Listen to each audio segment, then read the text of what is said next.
আসসালামু আলাইকুম। সাংবাদিক ভাই ও বোনেরা, আপনারা দীর্ঘ প্রতীক্ষায় ছিলেন, সারা জাতি প্রতীক্ষায় আছে। বহু প্রত্যাশার একটা নির্বাচন হয়েছে। নির্বাচনের ফলাফল নিয়ে আজকে আমরা কোনো কথা বলবো না, কিন্তু আমরা বুক করা আশা নিয়ে এই সংসদে এসেছি যে এই সংসদ জুলাই শহীদদের রক্তের উপর দাঁড়িয়ে আছে। আমরা অনুরোধ করেছিলাম যে এই সংসদে যারা ফ্যাসিস্ট সরকারের দূষর ছিল, যারা খুনের সহযোগী ছিল, তারা কেউ যেন এখানে কোনো বক্তব্য রাখতে না পারে।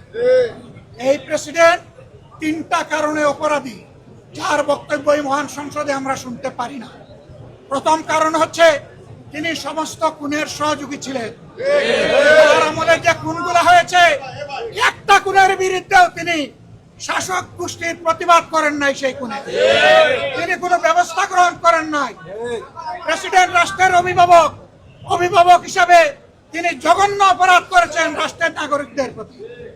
দ্বিতীয় কারণ ছিল, আপনারা জানেন, আগস্ট মাসের 5 তারিখ 24 সালে তিনি জাতির উদ্দেশ্যে ভাষণ দিয়েছেন।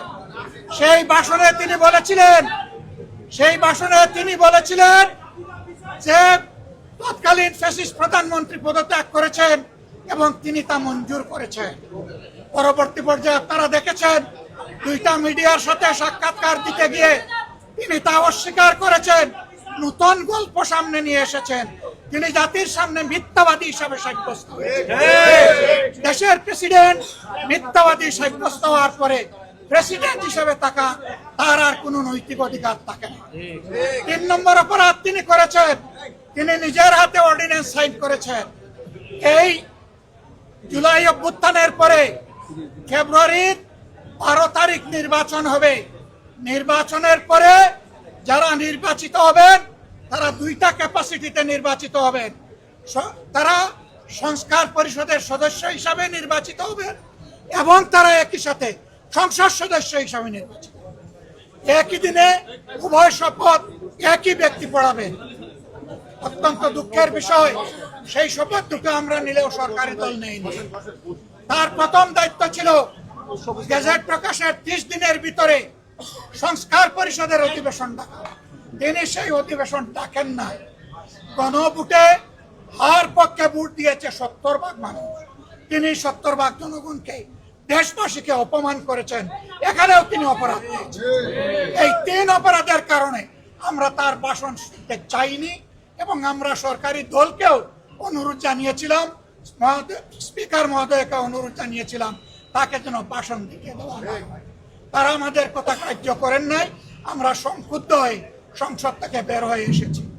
আমরা আগামীতে এই সংসদে কোনো অন্যায়কে আমরা বরদাস্ত করবো না এবং মেনে নেব। আমরা জনগণের স্বার্থের পক্ষে লড়াই করে যাব, অধিকারের পক্ষে লড়াই করে যাব। প্রিয় দেশবাসী, আমরা আপনাদের সাথে আসছি, আপনাদের অধিকারের পক্ষে আছি, আপনাদের রায়ের প্রতি আমাদের সম্মান আছে। আমরা আছি আপনাদের সাথে, আপনারাও থাকবেন আমাদের সাথে। সাংবাদিক বন্ধুগণ, আপনাদেরকে গত 1.5 বছর এই রাষ্ট্রপতি 133টা অধ্যাদেশ জারি করলো, তার সই জারি করলো। সেই অধ্যাদেশের আছে, সেই ব্যাপারে তো আপনারা কোনো বক্তব্য দেন?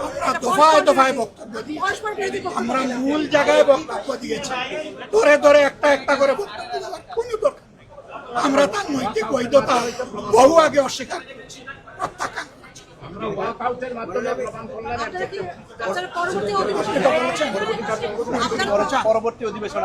অবশ্যই আমরা জনগণের পক্ষে কথা বলতে এখানে এসেছি, জনগণের অধিকারের জন্য লড়াই করতে এসেছি। এই সংসদ কারো একার নয়, এটা 18 কোটি মানুষের সংসদ।